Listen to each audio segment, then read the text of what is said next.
Bonsoir à tous et merci de nous rejoindre pour ce nouveau point de l'information sur RTI 1. La transformation structurelle de notre agriculture permet à la Côte d'Ivoire de s'autosuffire au niveau de certaines denrées de grande consommation. Mais le ministre de l'Agriculture et du Développement rural appelle à adopter des stratégies innovantes afin de garantir totalement la sécurité alimentaire. Kobena Kwasi Adjoumani s'exprimait à marge de la 42e édition des JMA. Pour mieux lutter contre la traite des personnes, la Côte d'Ivoire et la France viennent de signer un mémorandum d'accord. À travers le Comité national de lutte contre la traite des personnes, notre pays bénéficiera de l'accompagnement d'Expertise France. Le projet concerne aussi tous les pays du Golfe de Guinée. Et puis, il y a une dizaine de jours, le démantèlement d'un site d'orpaillage virait au drame dans la localité de Kokumbo, faisant plusieurs morts et de nombreux blessés. Une délégation ministérielle était à Toumoudi et elle a appelé les jeunes à se départir de cette activité. Elle a surtout appelé au calme et à la cohésion. Et on démarre cette édition avec la Journée mondiale de l'alimentation. La 42e édition a été célébrée vendredi dernier à Abidjan. Et pour contenir la volatilité des prix des intrants agricoles, le ministre d'État, ministre de l'Agriculture et du Développement rural, Kobena Kwasi Adjoumani, a appelé à l'adoption des stratégies innovantes pour assurer la sécurité alimentaire. On en parle avec Lanciné Bakayoko. Sur la sécurité alimentaire, le diagnostic établi par le ministre Kobena Kwasi Adjoumani est sans équivoque. Dans un contexte de crise mondiale et de changement climatique, de nombreuses populations se trouvent aujourd'hui menacées par la faim. Ce qui oblige à une synergie d'action en faveur de la transformation des systèmes alimentaires et de production. Pour y parvenir, nous devons adopter des stratégies innovantes permettant de contenir la volatilité des prix des intrants agricoles, d'augmenter l'offre dans le respect des exigences du développement durable, de réduire les pertes et les gaspillages alimentaires et enfin de favoriser les échanges nationaux, sous-régionaux et internationaux. En Côte d'Ivoire, l'analyse des bilans alimentaires sur les 10 dernières années montre que le pays n'est pas confronté à un problème d'indisponibilité des aliments. Nous sommes autosuffisants en certaines denrées de grande consommation comme l'igname, le manioc et la banane plantain. Notre problème, c'est comment conserver ces produits. Ces financements ont permis de mettre en place de nombreux programmes et projets en vue d'augmenter régulièrement les productions de toutes nos cultures. Des programmes soutenus par des partenaires techniques et financiers. L'une de nos grandes priorités doit être d'assurer notre soutien aux moyens de subsistance des personnes touchées et les plus vulnérables. Ce soutien doit être mieux coordonné et plus substantiel et intervenir à temps pour les saisons cruciales de semis et de production de bétail. Cette 42e édition de la Journée mondiale de l'alimentation a été célébrée sous le thème « Ne laisser personne de côté, améliorer la production, la nutrition, l'environnement et les conditions de vie pour tous ». Je vous le disais il y a quelques instants, le ministère de la Solidarité et de la lutte contre la pauvreté vient de signer un accord avec Expertise France. Le mémorandum porte sur la lutte contre la traite des personnes en Côte d'Ivoire, une signature qui consacre la volonté de l'Union européenne à soutenir le gouvernement ivoirien dans ses efforts contre ce phénomène. Le reportage de Grace Kando. Ce mémorandum d'accord entre le ministère de la Solidarité et de la lutte contre la pauvreté et Expertise France vise à lutter contre la traite des personnes en Côte d'Ivoire et surtout d'œuvrer au rétablissement de la dignité des populations et à la promotion des droits de l'homme. Ce partenariat il s'inscrit donc dans une perspective d'action globale en Côte d'Ivoire avec l'Union européenne, avec l'AFD en faveur de la consolidation des politiques publiques de la Côte d'Ivoire. Nous avons une action dans le pays sur plusieurs appuis, la sécurité, l'énergie, la protection sociale, la justice. Depuis 2019, Expertise France a mené plusieurs activités dans le cadre de la lutte contre la traite des personnes. Il s'agit du renforcement des capacités des officiers judiciaires, acteurs de la lutte contre la traite des personnes, du renforcement des capacités des magistrats, du renforcement technique du secrétariat exécutif du Comité national de lutte contre la traite des personnes, du renforcement de la coopération régionale entre les pays bénéficiaires du projet, l'installation des cellules régionales de lutte contre la traite des personnes dans les régions du Sud Komoé, Gontougo, Poro et Ossa-Sandra. Ce mémorandum d'accord s'inscrit dans le cadre du projet régional d'appui à la lutte contre la traite des personnes dans les pays du Golfe de Guinée, à savoir la Côte d'Ivoire, le Bénin, le Ghana, le Nigeria et le Togo, avec l'appui de l'Union européenne. Le 21 octobre dernier marquait la célébration de la Journée africaine des droits de l'homme en Côte d'Ivoire, un moment choisi par le CNDH pour marquer d'une pierre blanche son attachement en faveur de la vulgarisation des mécanismes pour la promotion des droits humains. Éric Goré. La Côte d'Ivoire au rythme de la Journée africaine des droits de l'homme avec en première ligne le Conseil national des droits de l'homme qui célèbre l'événement avec un public de qualité. Acteurs des droits de l'homme, enseignants-chercheurs, universitaires, ONG, société civile et personnalités politiques. Il s'agit de faire de ce jour spécial un jour qui permet de mettre au cœur des débats les droits de l'homme en Côte d'Ivoire. Cet instrument, il s'agit de quoi? Cet instrument enregistre les normes, les droits fondamentaux qui doivent être mis en œuvre par les États africains pour le bien-être individuel et collectif des populations africaines. C'est un instrument pour mieux protéger les droits de tous ceux qui vivent sur le continent. Mettre en relief cette vision en évoquant l'importance des droits de l'homme dans le développement d'un pays et également les droits de l'homme dans le quotidien des populations ivoiriennes. Des thématiques sur lesquelles est longuement revenue la présidente du CNDH, Namizata Sangari.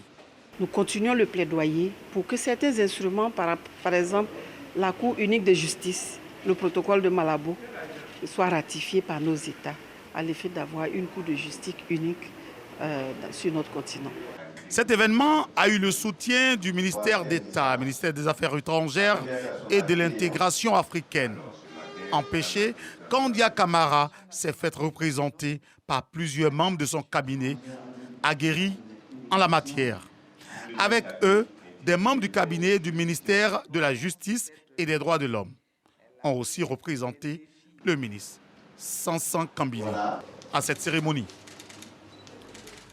La FIDOP, la Fédération ivoirienne des droits de l'homme, a un nouveau siège. Il a été inauguré par l'ancienne première dame, Madame Simone Eivé Gbagbo, marraine de la cérémonie. Son président Gervais Bogassako et son bureau exécutif ont d'ailleurs été investis. C'était en présence du ministre Kwadio Konan-Bertan. Le reportage de Logoriti. La Fondation ivoirienne pour l'observation et la surveillance des droits de l'homme et de la vie politique, FIDOP, a un nouveau siège. Ce siège dans la commune de Cocody a été inauguré par l'ex-première dame Simone Gbagbo. Il est important pour une organisation qui veut s'occuper des questions des droits de l'homme de se doter d'un siège. Car les questions des droits de l'homme sont des questions délicates. Ce sont des questions importantes. Ce sont des questions qui peuvent consolider la vie, l'unité d'un peuple. À cette occasion, le nouveau bureau exécutif de la FIDOP a été investi. Le président fondateur de cette organisation de la société civile, Bogassako Gervais, s'est dit heureux d'avoir à nouveau un siège. Cette cérémonie représente beaucoup pour nous. Beaucoup. Parce qu'en même temps, ça chasse un souvenir du passé et puis ça annonce un renouveau. Le ministre de la Réconciliation et de la Cohésion nationale, Kwadio Konan-Bertan, présent à cette cérémonie, a félicité cette initiative de défense des droits de l'homme. Je suis venu pour saluer ça en toi et saluer ça en tous ceux qui sont autour de toi. Tu es revenu, voilà un an, voilà, tu as un siège. Tu n'as pas commandé, tu n'as pas volé, tu n'as pas mendié, tu as un siège et ça ne change en rien ton discours. Quand tu veux parler, on ne te met pas en prison. Il ne faut pas qu'on te fasse croire qu'en Côte d'Ivoire, aujourd'hui, quand on parle, on va en prison. Ce n'est pas vrai. La FIDOP est une organisation de la société civile créée en 2009. Vous venez d'entendre le commentaire de Sidonie Davila, une convention pour mutualiser les compétences et consolider la paix à la veille des élections législatives de 2023. La signature de l'accord a eu lieu entre le ministre de la Réconciliation et de la Cohésion nationale, Kwadio Konan-Bertin, et une délégation de l'organisation internationale Interpeace. On en parle avec Mohamed Khalil Diomandé et Moussa Konaté. À l'orée des élections législatives de 2023, l'organisation internationale Interpeace s'engage à accompagner le ministère de la Réconciliation et de la Cohésion nationale afin de maintenir la paix et assurer des élections paisibles en Côte d'Ivoire. Cela est matérialisé par cette signature de partenariat entre le ministre Kwadio Konan-Bertin et Alessia Polidoro, représentante Afrique de l'Ouest de Interpeace. Nous savons qu'en 2023, il y a des élections qui sont prévues et nous nous sommes engagés avec les ministères justement à travailler sur des mécanismes de prévention, d'éveil au niveau local à travers l'engagement citoyen à la prévention des conflits et des violences au niveau local. Merci à Interpeace qui vient donc de matérialiser par la signature donc de cette convention toutes ses intentions, ses efforts qui n'ont pas cessé de déployer jusque-là pour accompagner donc notre pays dans la voie de la recherche de la paix, la stabilité par la réconciliation et la cohésion. Nous allons ensemble porter la thématique, œuvrer, n'est-ce pas, pour promouvoir le bonheur du peuple de Côte d'Ivoire. Interpeace est une organisation créée en 1994 par les Nations Unies. Elle a pour vocation de soutenir les initiatives locales dans le processus de recherche et de consolidation de la paix.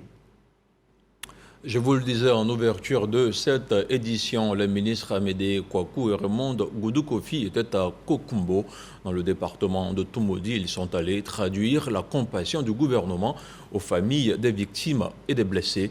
Il y a près de 2 semaines d'heures, ont opposé des jeunes qui s'adonnaient à l'orpaillage clandestin à un détachement de la gendarmerie nationale. Des jeunes qui ont été exhortés à abandonner cette activité qui détruit la faune et la flore. Walter Amadou Ouattara.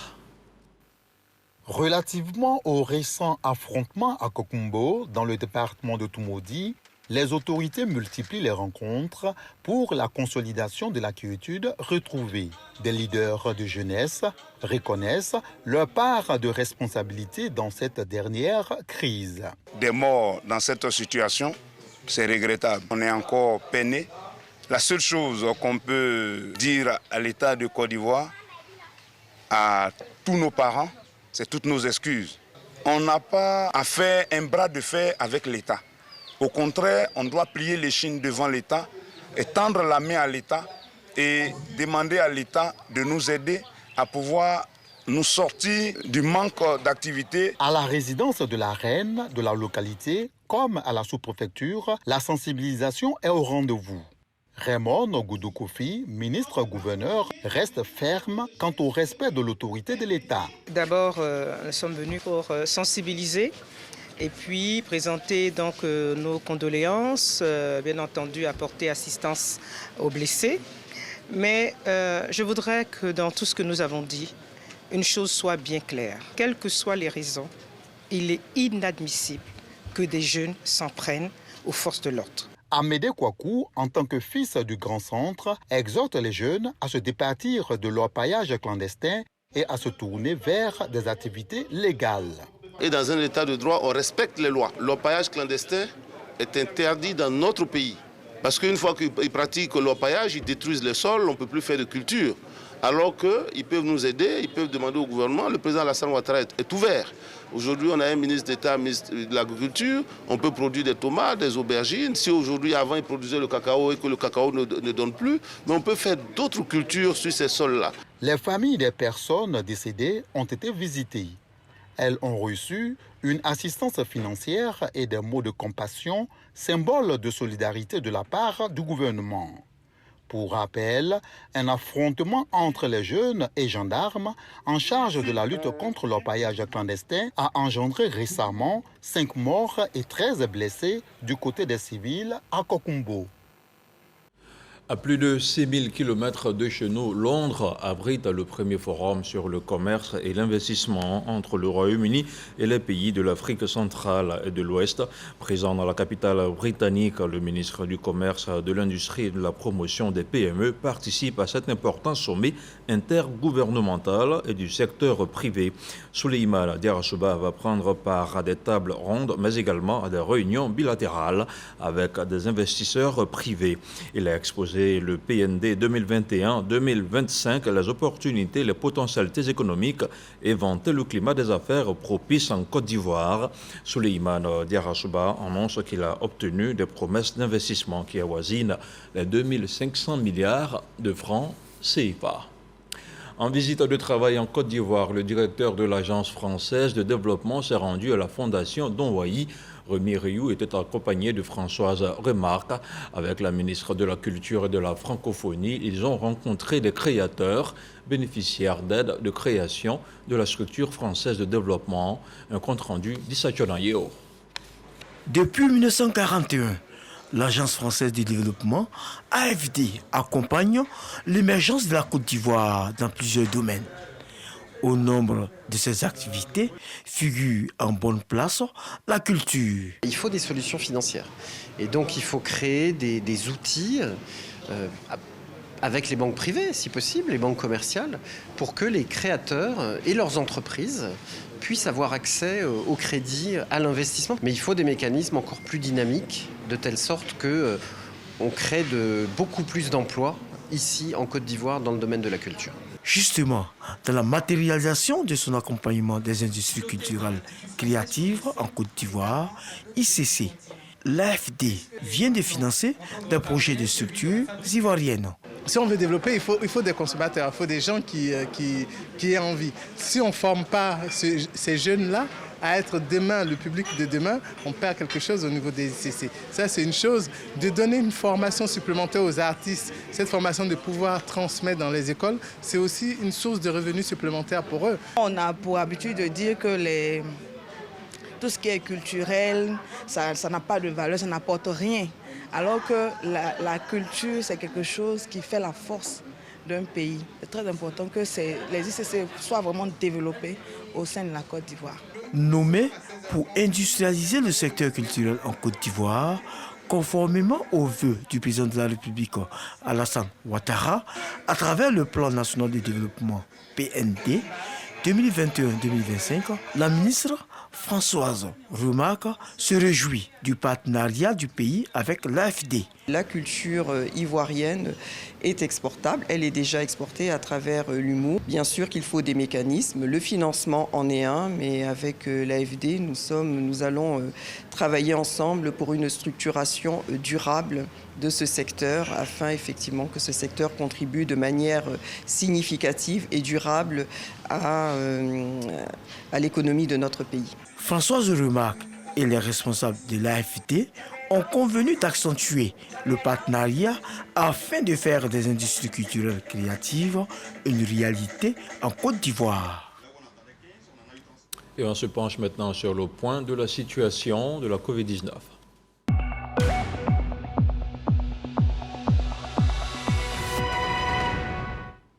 Le ministère de la Santé, de l'Hygiène publique et de la couverture maladie universelle a enregistré ce dimanche 7 nouveaux cas de Covid-19 sur 345 échantillons prélevés, soit 2% de cas positifs, 25 guéris et 0 décès. À la date du 23 octobre, la Côte d'Ivoire compte donc 87 700 cas confirmés, dont 86 853 personnes guéries, 827 décès et 20 cas actifs. Le nombre total d'échantillons est d'1 639 906. Le 22 octobre, 8 207 doses de vaccins ont été administrées, soit un total de 20 607 201 doses du 1er mars 2021. Le 22 octobre 2022, le ministre de la Santé, de l'Hygiène publique et de la couverture maladie universelle invite toutes les personnes de plus de 12 ans à se faire vacciner. Il rappelle que la vaccination contre la Covid-19 est gratuite et volontaire. Santé toujours, les maladies dermatologiques peuvent être souvent de simples pathologies qui affectent la surface cutanée, des pathologies qui peuvent également être des symptômes visibles de maladies internes. Avec Hamza Diaby, le professeur Joseph Elidjé Ikra, dermatologue, a abordé le sujet. C'était au cours du magazine du dimanche, dont voici un extrait. La peau peut exprimer sa maladie, mais la peau peut exprimer également les maladies internes. Et donc la peau, si on veut voir, elle est transparente des maladies internes. La peau exprime le chagrin des maladies qui sont cachées à l'intérieur de nous. Si vous souffrez du cœur, la peau a sa manière d'exprimer cette souffrance-là. Si vous souffrez du foie, la peau a sa manière d'exprimer cette souffrance. Même quand vous souffrez de vos intestins, la peau a sa manière de l'exprimer. Et là, il faut que nous attirions l'attention de nos jeunes collègues dermatologues pour qu'ils prennent le temps de l'examen.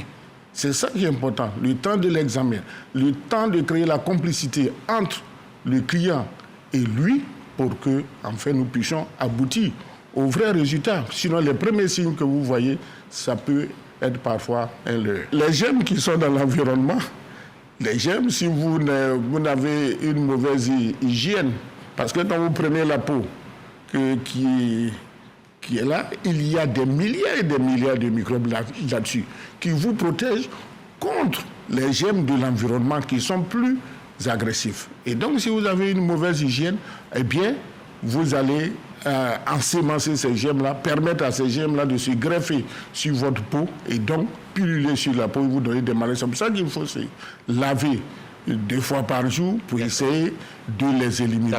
Il y a aussi, je peux parler de la dépigmentation cutanée. Qui est un problème.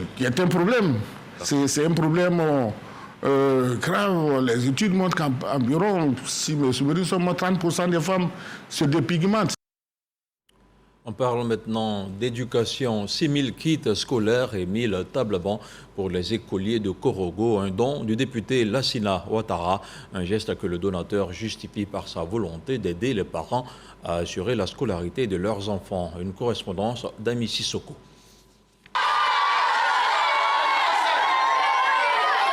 Soutenir les parents d'élèves en cette rentrée scolaire. Leitmotiv du député de Korogo Commune, Lassina Ouattara, par ailleurs conseiller technique du président de la République, Alassane Ouattara.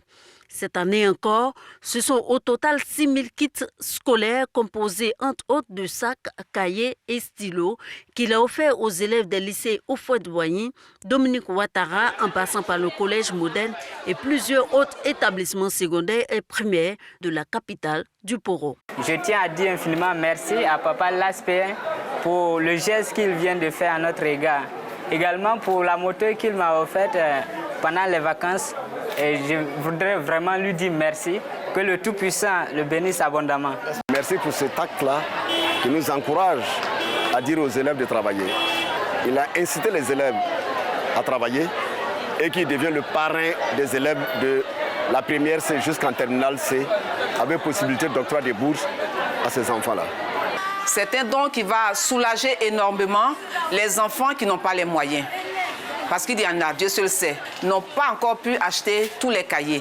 À travers cette action, l'honorable Lassina Ouattara demande sa volonté de contribuer à promouvoir l'éducation dans sa circonscription. Un geste qui épouse la vision du chef de l'État, Alassane Ouattara, selon lui. Le président de la République a dit qu'il faut être avec la population. Donc moi je suis à la population et je suis avec les enfants. Les enfants, c'est l'avenir. Il faut être avec eux pour leur donner des conseils, pour les encourager de travailler bien à l'école. Cette grande cérémonie de don est un acte de solidarité auprès de la population. Et je pense que ça cadre de façon éloquente avec la vision du président de la République, son Excellence Alassane Ouattara, qui voudrait une Côte d'Ivoire solidaire. Pour joindre l'utile à l'agréable, le député de Korogo Commune offre 1000 tables-bancs aux établissements scolaires de la capitale du Poro. Il a aussi profité de l'occasion pour sensibiliser les acteurs de l'école, surtout les élèves, au respect scrupuleux des dates de congés scolaires. On reste dans la région du Poro où plusieurs femmes rurales de la sous-préfecture de Nadanaka ont été célébrées par une ONG. Une célébration marquée par la remise d'équipements agricoles, un don qui devrait contribuer significativement à l'amélioration des conditions de travail des femmes de la dite localité. On en parle avec Charles Tatou. L'ONG UADS, attendée par là, Union des associations pour le développement des savanes, veut apporter sa contribution à la réponse aux conditions difficiles de vie et de travail de la femme rurale. Elle est l'initiatrice de la célébration des femmes rurales de Korogo. Célébration qui a eu pour cadre le village de Nadanaka. Pour le président de l'ONG, Silue Zevolo Gaussou, cette célébration vient pour féliciter et encourager les braves paysannes des villages de la sous-préfecture de Korogo. Nous voulons attirer l'attention de nos parents, non seulement envoyer les enfants à l'école, mais à prendre soin de la femme rurale qui est le moteur de la famille et du développement. Quant au parrain de la cérémonie, Koulibaly Lanzeni, il se réjouit de cette initiative. Je compte regrouper ces femmes-là, ces braves femmes, en coopérative, les former, les structurer et pouvoir les aider à ce qu'elles puissent bénéficier de la culture qu'elles font. Des équipements modernes de travail offerts aux femmes de Nadanaka, notamment une broyeuse et une machine de culture de riz. En plus de ces équipements agricoles, l'ONG UADS a distingué plusieurs acteurs de développement en faveur de la ville de Korogo, dont le ministre de la Communication et de l'économie numérique, Amadou Koulibaly, pour son initiative de célébration de l'excellence en milieu scolaire. Le député Latine Ouattara, pour l'attention qu'il accorde aux jeunes, Kone Daouda Soubafolo et Koulibaly Lanzeni pour leur sens d'affaires et leur contribution à la création des richesses. Religion à présent avec la paroisse Notre-Dame de la Nativité de Djorobité qui a un nouveau curé. Il a été présenté officiellement le dimanche dernier. C'est dans une ambiance festive que l'abbé Jean-Pierre Ouedraogo a été installé par le délégué du cardinal Jean-Pierre Coutois. Un reportage de Serge Pacom-Didi avec le commentaire de Franck Quadio. L'abbé Jean-Pierre Ouedraogo est le nouveau curé de la paroisse Notre-Dame de la Nativité de Djorobité. Messe spéciale donc, et les clés de la paroisse sont remises par l'abbé Jean-Marie Kouassi, représentant le cardinal Jean-Pierre Coutois. L'homélie est une invite aux fidèles à prêter main forte à leur curé. J'adhère aux doctrines énoncées par le pontife romain ou le collège des évêques, lorsqu'ils exercent le magistère authentique, même s'ils n'entendent pas les proclamer par un acte définitif. Pierre Chandance pour célébrer l'arrivée de l'abbé Jean-Pierre Ouedraogo.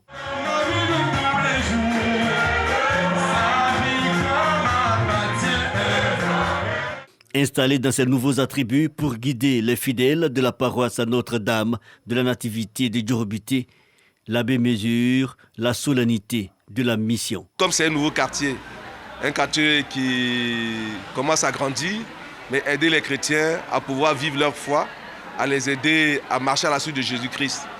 Dans le message que j'ai passé, en tenant compte de la première lecture où Moïse prend l'initiative d'aller prier pendant que le peuple est en train de combattre, j'ai voulu que ce soit l'exemple du curé sur la paroisse qui prenne l'initiative. Construction des hommes, mais aussi renouvellement des infrastructures, en partie les charges du curé, en qui les fidèles placent beaucoup d'espoir. Nous avons un projet phare, celui de construire notre église.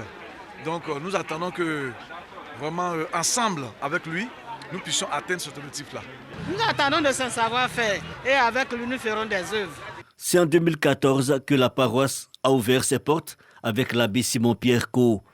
Depuis le début de l'année 2022, le site est en chantier pour la construction d'une nouvelle paroisse.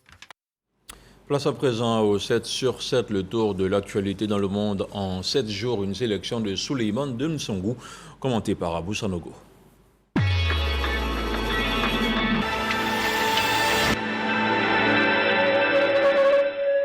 Face à une récente intensification de combats au Tigré, Antonio Guterres a réclamé le retrait immédiat et le désengagement d'Éthiopie des forces armées érythréennes qui épaulent les troupes fédérales éthiopiennes au Tigré et demandé à toutes les parties de permettre le passage de l'aide humanitaire dont l'ONU a suspendu l'acheminement depuis la reprise des combats fin août.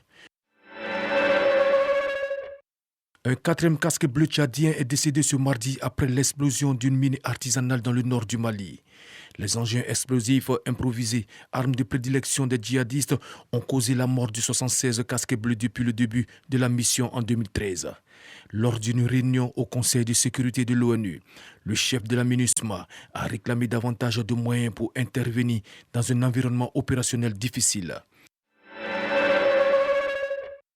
Une semaine après le limogeage forcé de Kwasi Kwarteng, ministre des Finances, Suella Braverman démissionne.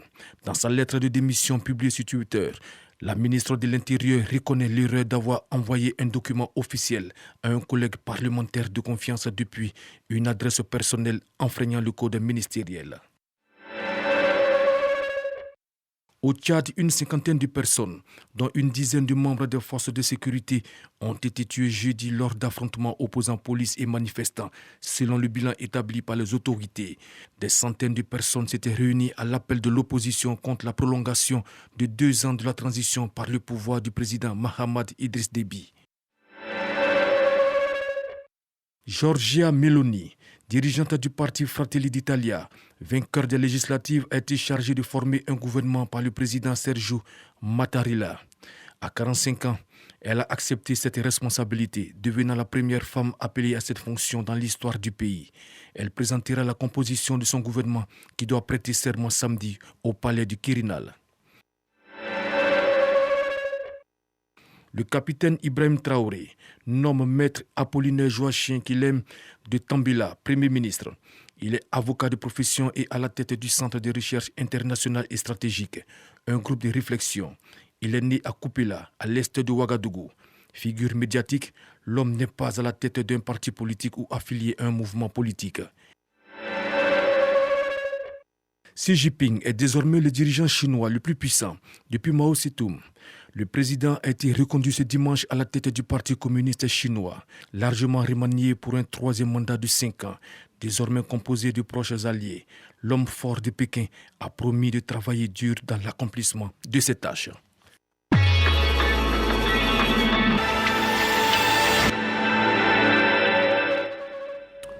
Et c'est la fin de ce programme d'information. Merci de nous avoir suivis. Je vous souhaite de démarrer la nouvelle semaine avec le plein d'énergie. Bonsoir.